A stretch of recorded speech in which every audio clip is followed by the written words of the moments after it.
Azərbaycan Milli Hükümətinin tələbləri qəbul edildi. 1946-cı il iyunun 12-sində Təbrizdə müahidənamə imzalandı. Yeni Təbriz radio stasyonu müahidənamənin məzmununu xalqa xəbər verdi. İran hökuməti Azərbaycan ordusunu İran ordusunun bir hissəsi kimi təsdiq etdi. Yeni torpaq qanunu qəbul edildi. Azərbaycana öz milli gəlirinin 3/4-ünü ölkənin ehtiyaclarına sərf etmək üçün ixtiyar verilir. İbtidai tədrisin ana dilində aparılması hüququ təsdiq edildi. Nəhayət, İran Azərbaycanında yeni əncümənlərin təşkili qəbul edildi.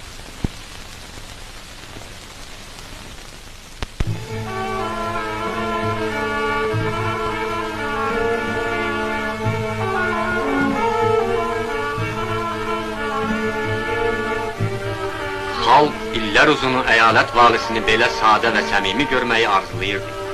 O arzulayırdı ki, əyalət valisi xalqa xoş sifət göstərsin, onun dərdini dinləsin, çarə etsin. Azərbaycan valisi Doktor Cavid kəndlilərə qonaq gəlmişdir. Onunla hər barədə danışmaq olar. Hər kəs öz ürək sözünü, illərdən bəri qubarlanıb qalan dərdini ona açıb deyə bilər.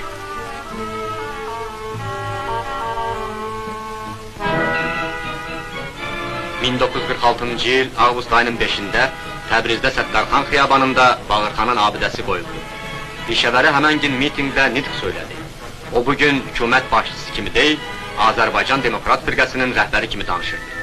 Çünki müahidənaməyə görə Azərbaycan hükümətinin ixtiyarı valiyə verilmişdir. Pişəvəri öz ateşin nitqində xalqı sayılığa dəvət edirdi. O deyirdi ki, irtica baş qaldırır, azadlığı təhdid edir. İran hüküməti ilə bağlanmış müahidənamədən çox keçməmişdir. Lakin pişəvərinin sözlərində həyəcan və xəbərdarlıq hiss olunur.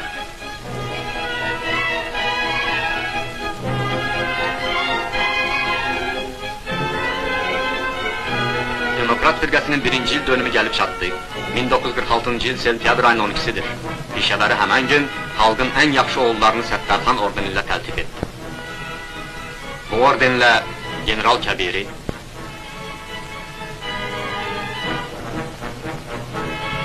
Şair Biriyə,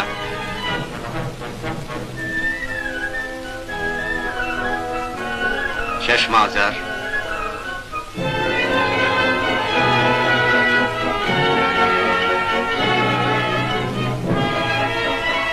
Cahanşahlı,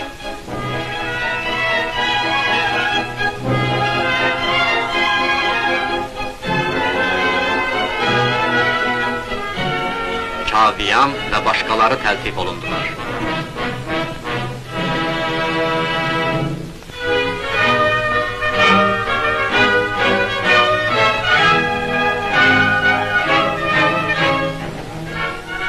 Firqənin il dönümü böyük xalq bayramına çevrildi. Küçəyə çıxan yalnız Təbrizlilər deyildir. Bayramda iştirak etmək üçün ölkənin hər tərəfindən gəlmiş qonaqlar da vardı.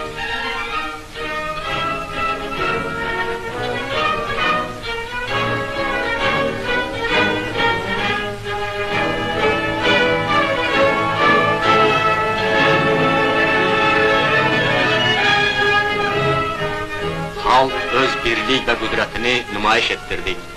Könüllülər dəstəsindən nizami orduya çevrilmiş xalq qoşunları öz qüdrətini nümayiş etdirir.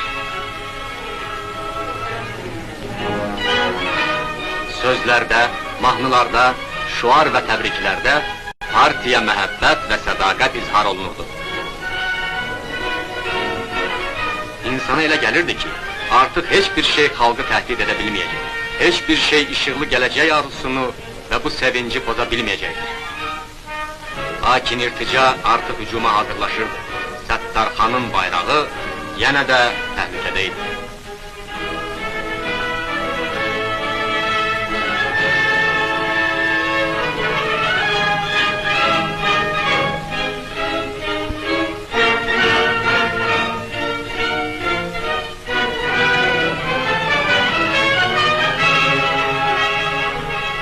Xalq irticaın gücləndiyini bilirdi. Lakin heç kəs xiyanət olacağına inanmır. Heç kəs inanmaq istəmirdi ki, Tehran müahidənaməni xaincəsinə pozacaqdır. 1946-cı il dekabr ayında bu küçələrdə qan töküləcəyinə, İran ordusunun xalqı qıracağına heç kəs inanmaq istəmirdi.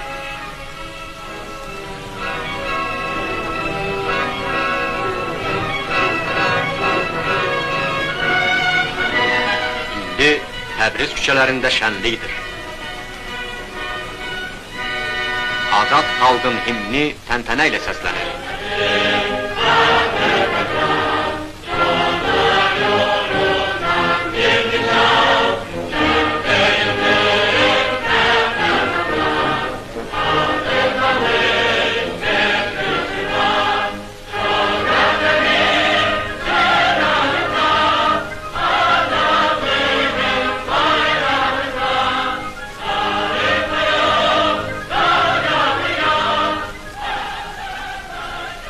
Lakin 1946-cı il sentyabr ayının 12-si İran-Azərbaycanı xalqının həyatında axırıncı bayramıdır.